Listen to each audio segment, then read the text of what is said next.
Hello students. So last topic ਦੇ ਵਿੱਚ ਅਸੀਂ ਐਟਮ ਐਂਡ ਨਿਊਕਲੀਆਈ ਦਾ ਐਟਮ ਪਾਰਟ ਕਰ ਰਹੇ ਸੀ। ਸੋ ਅਸੀਂ Thomson model, Rutherford model and Bohr theory ਨੂੰ ਸਟੱਡੀ ਕਰ ਚੁੱਕੇ ਹਾਂ। ਬਟ ਬੋਹਰ ਨੇ ਸਿਰਫ ਉਹਨਾਂ ਐਕਸਪਲੇਨ ਨਹੀਂ ਕੀਤਾ ਸੀ, ਉਹਦੇ ਨਾਲ ਕੁਝ ਹੋਰ ਚੀਜ਼ਾਂ ਵੀ ਐਕਸਪਲੇਨ ਕੀਤੀਆਂ ਸੀ ਜੋ ਰੁਦਰਫੋਰਡ ਐਕਸਪਲੇਨ ਨਹੀਂ ਕਰ ਪਾਇਆ ਸੀ, ਜੋ ਰੁਦਰਫੋਰਡ ਦੀਆਂ ਲਿਮਿਟੇਸ਼ਨਸ ਸੀ। So Bohr theory of hydrogen atom ਇਸ ਨੂੰ ਇਸੇ ਲਈ ਕਹਿੰਦੇ ਆ ਕਿਉਂਕਿ ਹਾਈਡਰੋਜਨ ਦੀ ਸਾਰੀ ਥਿਊਰੀ ਨੂੰ ਐਕਸਪਲੇਨ ਕੀਤਾ ਬੋਹਰ ਨੇ। ਸੋ ਅੱਜ ਦੇ ਲੈਕਚਰ ਲਈ ਬੇਟਾ ਤੁਹਾਨੂੰ ਨੋਟਬੁੱਕ ਨਾਲ ਲੈ ਕੇ ਬੈਠਣੀ ਪਏਗੀ ਕਿਉਂਕਿ ਬਹੁਤ ਸੌਖੀ ਜਹੀ ਡੈਰੀਵੇਸ਼ਨ ਹੈ ਜੋ ਸਿਰਫ ਵੈਲਿਊਜ਼ ਨੂੰ ਇੱਧਰ ਉੱਧਰ ਅਸੀਂ ਪਲੇ ਕਰਨਾ। ਸੋ ਆਪਣੀ ਨੋਟਬੁੱਕ ਨੂੰ ਨਾਲ ਲੈ ਕੇ ਬੈਠੋ। ਫਸਟ ਆਫ ਆਲ ਇਹਦੇ ਵਿੱਚ ਕੀ ਹੈ? ਹਾਈਡਰੋਜਨ ਐਟਮ ਹੈ ਜਿਹੜਾ ਸਾਨੂੰ ਸਾਰਿਆਂ ਨੂੰ ਪਤਾ, ਨਿਊਕਲੀਅਸ ਹੁੰਦਾ, ਉਹਦੇ ਵਿੱਚ ਪੋਜ਼ਿਟਿਵ ਚਾਰਜ Zd ਤੇ ਇੱਕ ਸਿੰਗਲ ਇਲੈਕਟ੍ਰੋਨ ਆ ਜਿਹੜਾ ਉਹਦੇ ਅਰਾਊਂਡ ਰਿਵੋਲਵ ਕਰਦਾ। ਸਾਨੂੰ ਪਤਾ ਹਾਈਡਰੋਜਨ ਐਟਮ ਫਸਟ ਹੈ, ਕੈਮਿਸਟਰੀ ਦੇ ਵਿੱਚ ਤੁਸੀਂ ਸਾਰੇ ਪੜ੍ਹਦੇ ਹੀ ਹੋ, ਠੀਕ ਹੈ।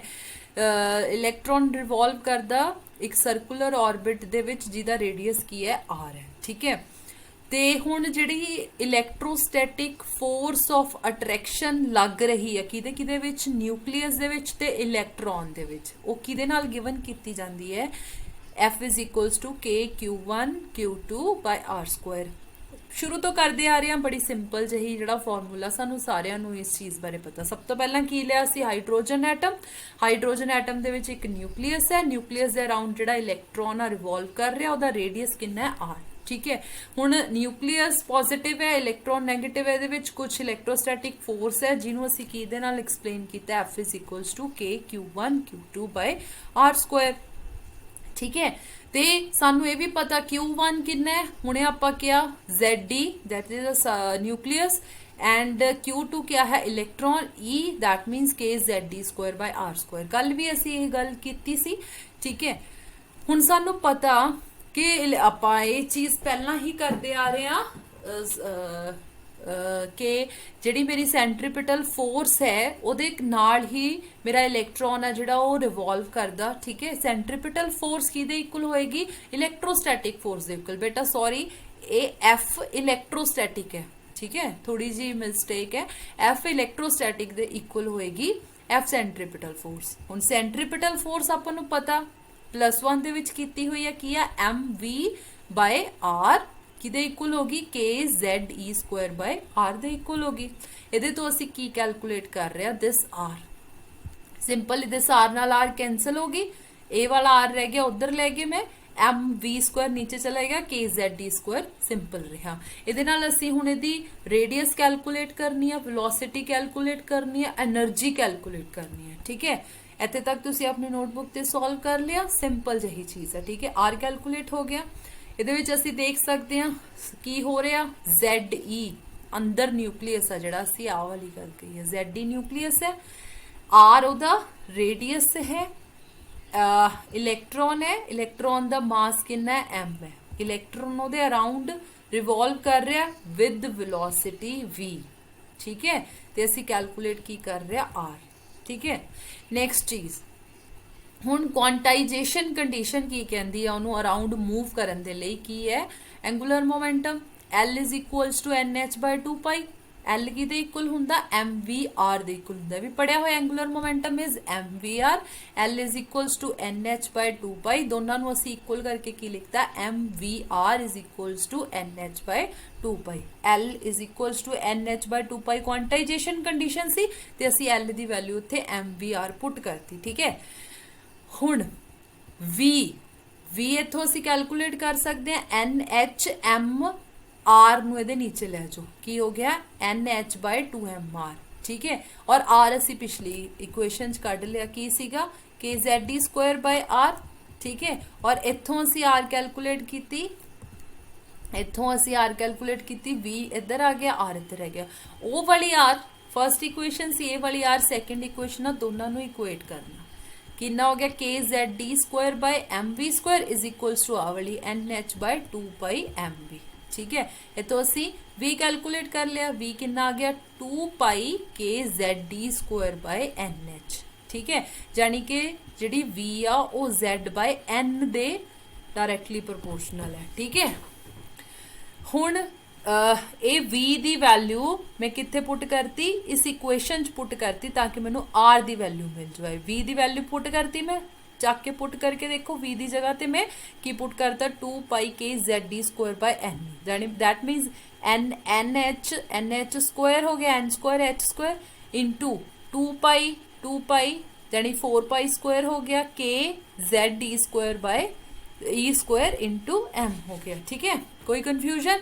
इत्थे असी v कैलकुलेट कर रहे हैं, r कैलकुलेट कर रहे हैं। ठीक है, हुण अगर मैं इस जगह दे उत्ते z दी वैल्यू 1 पा देवां, क्योंकि हाइड्रोजन एटम है, n दी वैल्यू 1 पा दा, क्यों?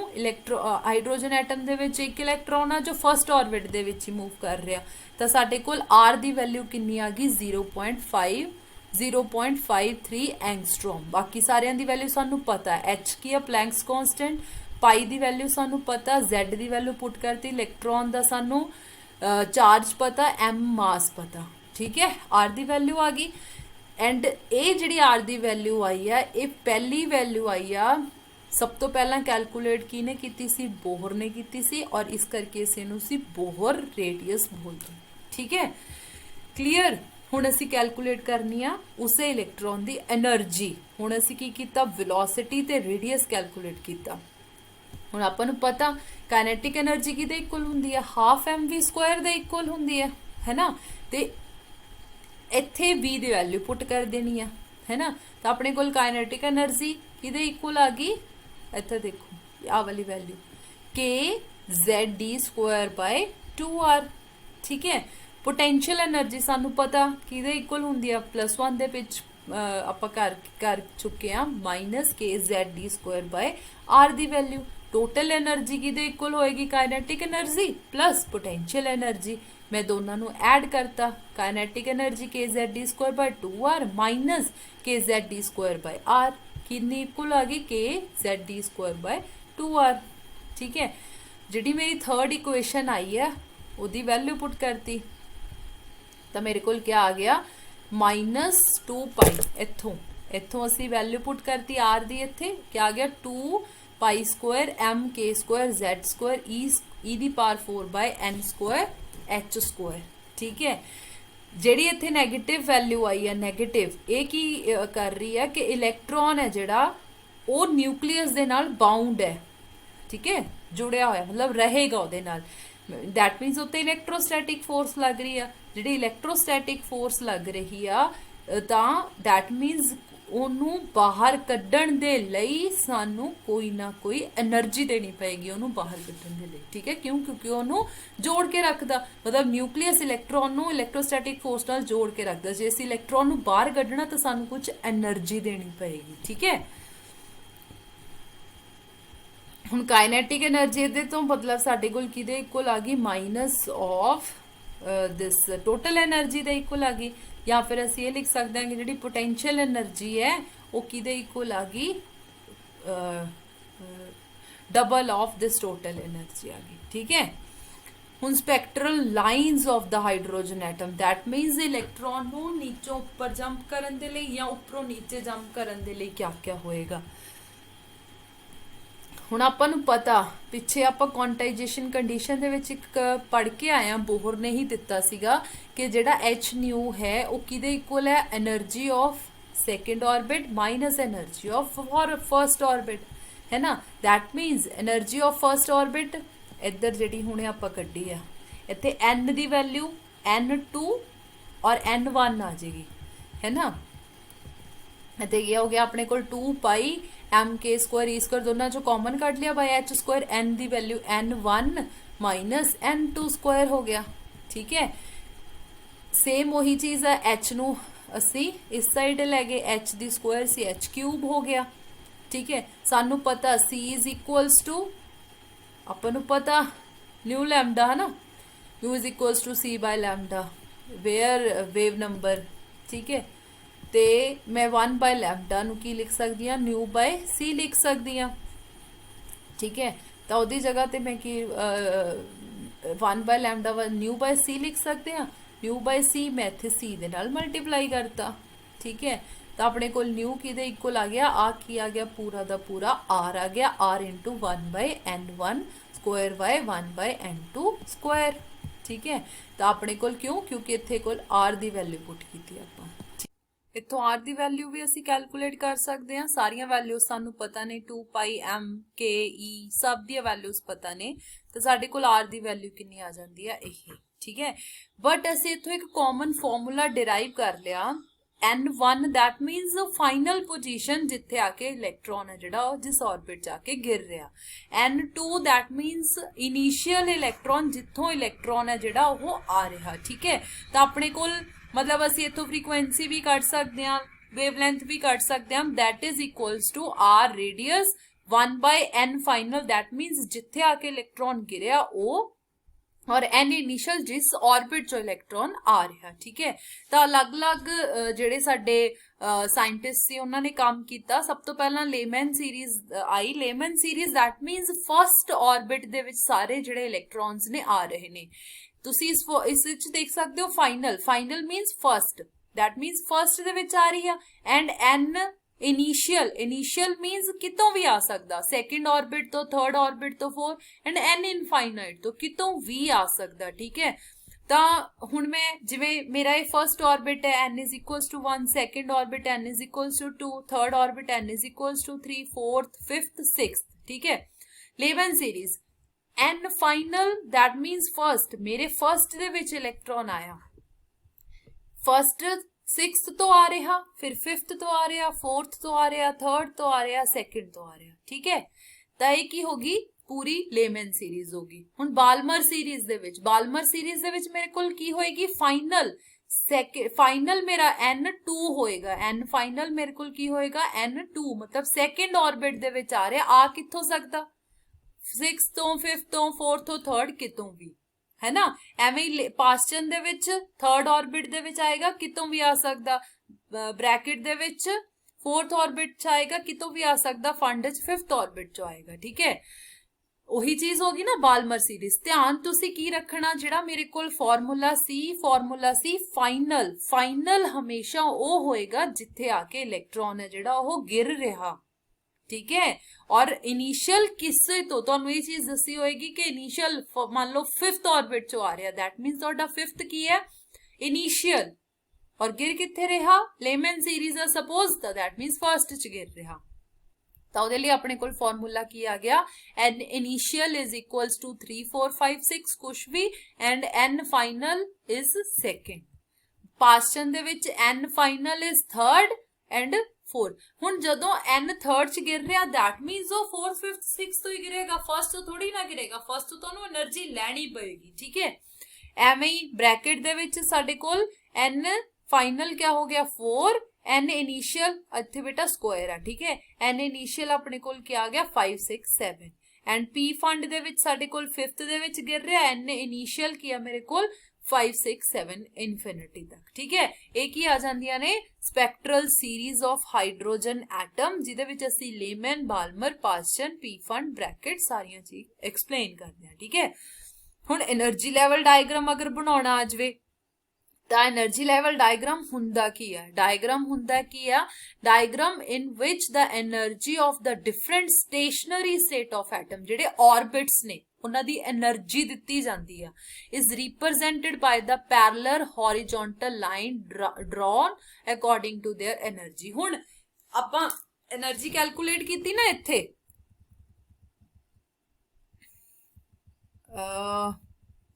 ਬਹੁਤ ਲੰਬਾ ਹੋ ਗਿਆ, એનર્ਜੀ ਕੈਲਕੂਲੇਟ ਕੀਤੀ ਪਿਛਲੇ ਦੇ ਵਿੱਚ, ਵੇਟ ਇੱਥੇ ਆਪਾਂ એનર્ਜੀ ਕੈਲਕੂਲੇਟ ਕੀਤੀ ਨਾ, ਇਹ ਵਾਲੀ એનર્ਜੀ ਦੇ ਨਾਲ ਅਸੀਂ ਹਰ ਆਰਬਿਟ ਦੀ ਜਿਹੜੀਆਂ ਡਿਫਰੈਂਟ એનર્ਜੀਜ਼ ਨੇ ਉਹ ਵੀ ਕੈਲਕੂਲੇਟ ਕਰ ਲਈਆਂ। ਠੀਕ ਹੈ, ਉਹ એનર્ਜੀਜ਼ ਕੈਲਕੂਲੇਟ ਕਰਕੇ ਅਸੀਂ ਹਰ ਆਰਬਿਟ ਨੂੰ ਇੱਕ ਪਾਰਟਿਕੂਲਰ એનર્ਜੀ ਵੈਲਿਊ ਦੇਤੀ। ਠੀਕ ਹੈ, ਜਿਹੜੀ ਕਿ ਅਸੀਂ ਹੁਣ ਸਟੱਡੀ ਕਰਾਂਗੇ।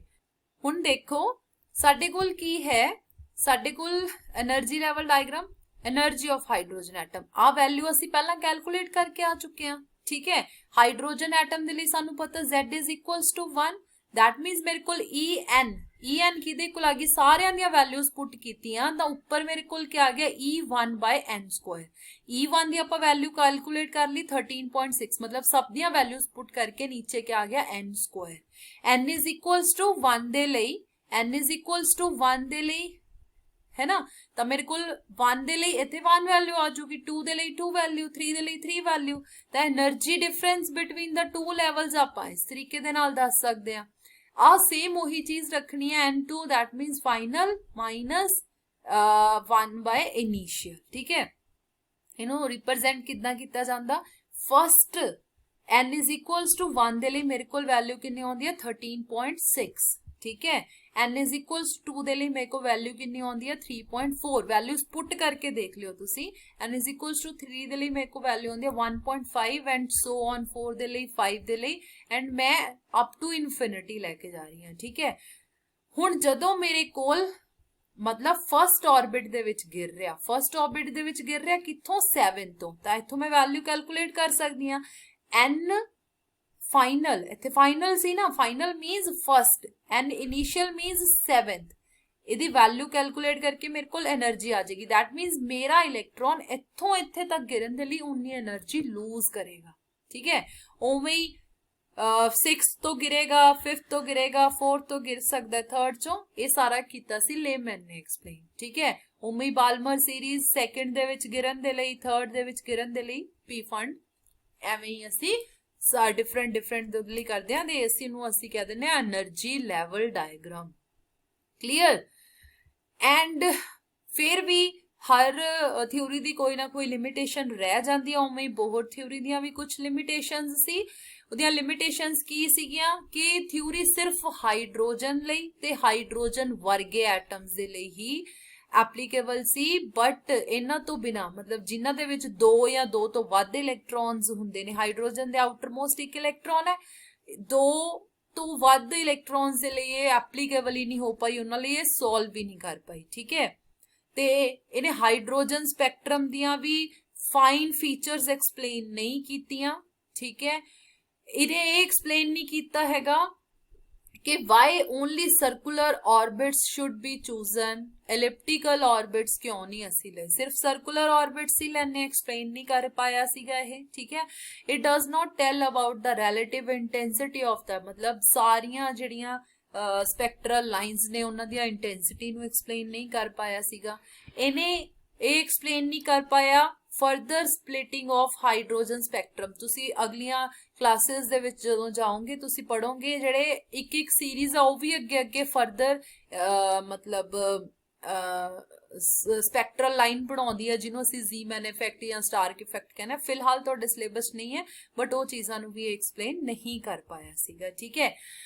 बट कुछ डेफिनेशंस नेगियां इहदे नाल related. Excitation energy, excitation energy दा मतलब ये है कि कितनी एनर्जी एक लैवल तो दूसरे लैवल तक जाण दे लई सानू देनी पएगी। It is the energy required by an electron to jump from ground state to its excited state, ठीक है। ਉਹਦੀ वैल्यू ਅਸੀਂ कैलकुलेट कर सकते हैं E2 माइनस E1। सानू पता सैकेंड स्टेट दी एनर्जी कितनी है इन्नी, फर्स्ट दी असी कैलकुलेट की हुई है 13.6। That मीनस first excited state first orbit चो सैकेंड ऑर्बिट च जाण लई सानू 10.2 इलैक्ट्रॉन वोल्ट एनर्जी चाहिदी है, ठीक है। सैकेंड की है साडी आयोनाइजेशन एनर्जी। आयोनाइजेशन एनर्जी का मतलब इलैक्ट्रॉन नू फर्स्ट तो सैकेंड च नहीं भेजना, इलैक्ट्रॉन नू फर्स्ट तो इनफिनिटी च भेज देना, बाहर कट देना, नॉकआउट कर देना। दैट मीनस जिहड़ी मेरी फाइनल आओ की होगी infinity, that means 0। The minus of 13 मतलब 13.6 इलैक्ट्रॉन वोल्ट एनर्जी चाहिए सानू इलैक्ट्रॉन नू नॉकआउट कराउण दे लई। पोटेंशियल ओदे रिगार्ड उमें ही एक्साइटेशन पोटेंशियल होंदा है, इहदा मतलब कि it is accelerated potential which gives to bombarding electron sufficient energy to excite the target atom by raising 1 electron from the inner to out. मतलब उन्नी एनर्जी जिहड़ी एक्साइट कराउण दे लई सानू देनी पएगी, जेड़ा असीं इहदे च मतलब ਇਹਦੇ ਹੀ corresponding to excitation potential और आयनाइजेशन एनर्जी ਦੇ correspond to आयनाइजेशन potential भी ਅਸੀਂ explain ਕਰਦੇ ਹਾਂ। सेम ही उन्नी वैल्यूज ही ਇਹਦੀਆਂ ਵੀ ਆਉਂਦੀਆਂ ਨੇ, ठीक है। So this is all for today। ਬੋਹਰ ਦੇ ਨਾਲ ਅਸੀਂ ਕੀ ਕੀਤਾ, ਬੋਹਰ ਨੇ ਸਿੰਪਲੀ ਹਾਈਡਰੋਜਨ ਐਟਮ ਦੀ ਥਿਊਰੀ ਕੀਤੀ, ਹਾਈਡਰੋਜਨ ਦੇ એનર્ਜੀ ਲੈਵਲ ਡਾਇਗਰਾਮਸ ਨੂੰ ਐਕਸਪਲੇਨ ਕੀਤਾ। ਅਗਰ ਕੋਈ ਡਾਊਟ ਆਉਂਦਾ ਤਾਂ ਮੇਰੇ ਤੋਂ ਤੁਸੀਂ ਪੁੱਛ ਸਕਦੇ ਹੋ, ਬਟ ਇਹਨੂੰ ਨੋਟਬੁੱਕ ਲੈ ਕੇ ਸੋਲਵ ਕਰਕੇ ਦੇਖੋ। ਰੇਡੀਅਸ ਕੈਲਕੂਲੇਟ ਕੀਤਾ ਅਸੀਂ, ਵੈਲੋਸਿਟੀ ਕੈਲਕੂਲੇਟ ਕੀਤੀ, એનર્ਜੀ ਕੈਲਕੂਲੇਟ ਕੀਤੀ, એનર્ਜੀ ਤੋਂ ਬਾਅਦ ਅਸੀਂ એનર્ਜੀ ਲੈਵਲ ਡਾਇਗਰਾਮਸ ਬਾਰੇ ਐਕਸਪਲੇਨ ਕੀਤਾ ਐਂਡ ਉਹਦੀਆਂ ਲਿਮਿਟੇਸ਼ਨਸ ਵੀ ਦਸੀਆਂ। This is all for today, and if you have any doubt then ask me. Thank you.